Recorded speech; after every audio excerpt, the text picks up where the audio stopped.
Welcome, ladies and gentlemen. Thank you so much for your great support always.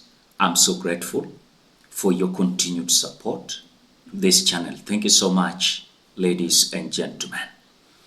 As I speak, there is a fallout in between Rigathi Gachagua, Jeremiah Kioni and the Jubilee Party, and Akina Kalonzo. The opposition is now divided into three. One, a team of Gachagua. Two, a team of Jeremiah Kioni that is leading Matiang'i to go for presidency with a Jubilee ticket. Number three, we are having Kalonzo Musyoka, led by Akina Justin Muturi. I've seen Justin Muturi there. I've seen Eugene Wamalwa, Akina Natembe, the side of Kalonzo Musyoka. The reason why this fallout is coming in, we are being told that Rigathi Gachagua was told not to start his own party.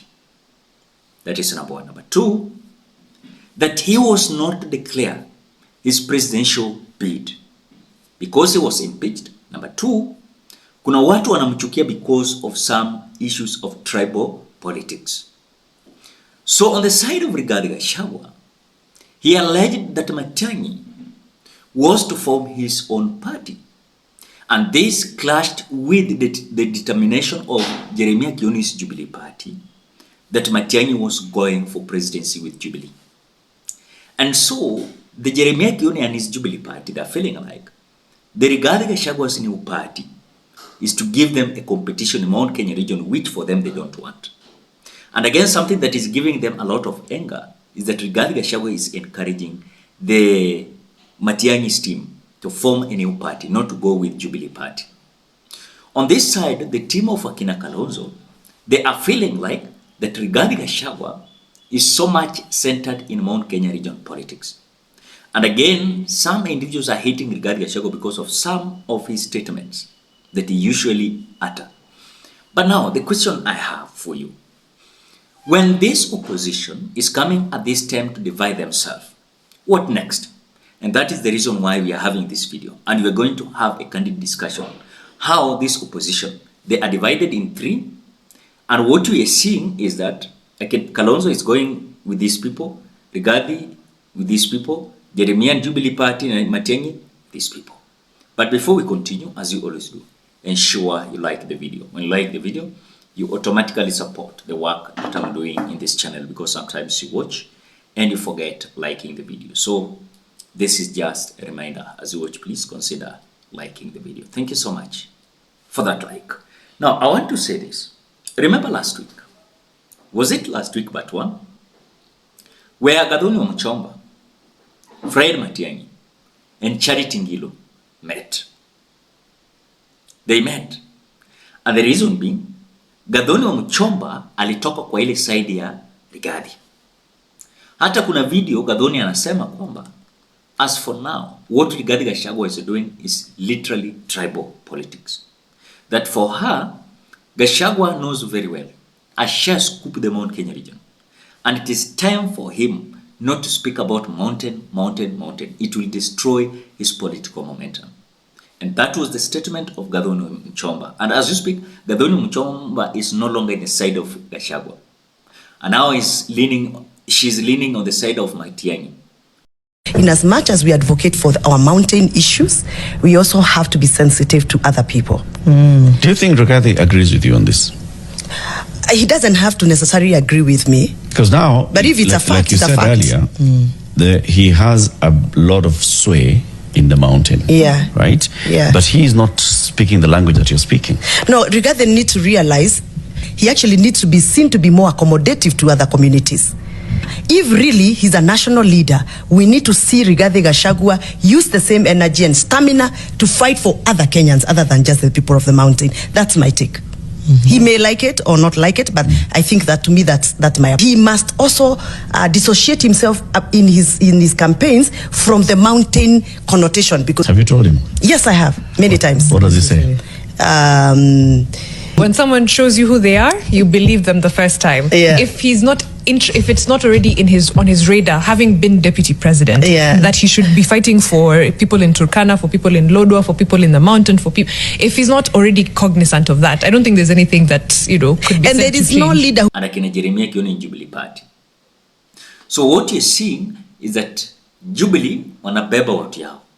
Rigathi Gachagua na DCP yake pia kuna watu yake. Akienda press briefing ako na MPs na senators na watu kadhaa pale.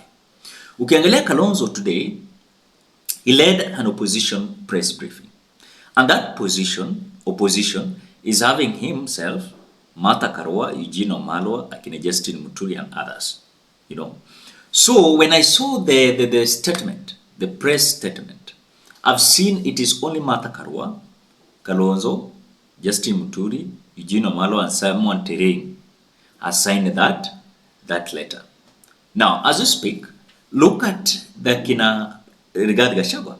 He was not there at that press briefing and he never signed that letter. Now, when you look at Akina Jeremia Kioni, they were not there. So it shows how the opposition has divided themselves into three. And the reason being, everyone wants to be, of course, having the dominance. And the dominance is what Rigathi Gachagua is fighting for, is what Akina Jeremia Kioni is fighting for, and is what Akina Kalonzo Musyoka are fighting for. So the truth of the matter is you can see little fallout, where Gachagua is like, no, I felt what I felt the other time when I was being impeached. Sikuwa na political party, but now I must have my political party. Ili negotiation ya hapa mbele lazima nitakuwa na nguvu. Which for me, okay, it is right for him to have a house. Kwenda kwa nyumba kudadia tu nyumba yenyewe na ndio ilimfanyikia akakuwa impeached because alienda akaagree something that was not there, ilikuwa kwa hewa, was not written, and you could not of course identify why Rigathi Gachagua was to be defended, while he never even signed an agreement.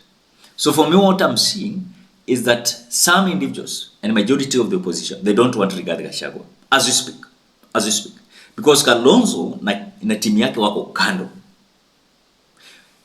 Jeremia Kioni na Matiang'i na kina Gathoni wa Muchomba wako kando. And if I'm lying, can I tell you something? When DCP party was being launched, sunajua nani alikuwa? Mithika Linturi.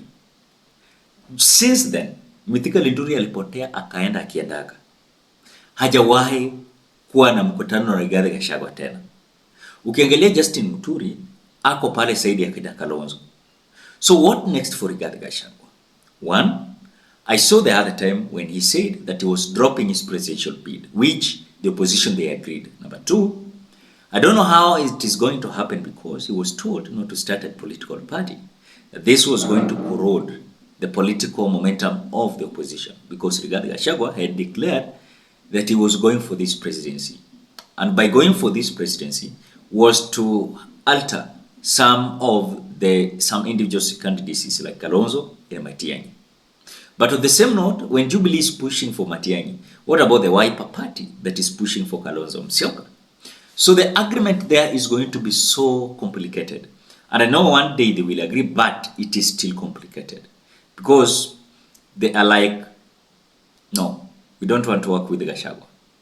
We don't want to work with Gachagua. That is what these people are trying to do, to show. And again, on the same note, they don't want to attack Gachagua and they don't want to talk about Gachagua. And most of the time you will hear them having their press briefings and their arguments. But the truth be said, kuna shida kwa opposition. Kuna shida kubwa kabisa. Na wasipokaa chini kujieleza vizuri na kukaa chini na kuungana, Ruto will plan and will succeed. What do you think it is? Drop your opinion at the comment section below. Otherwise, thank you so much because of your great support. Please consider subscribing, liking, commenting, and sharing this video. Till we meet in another video.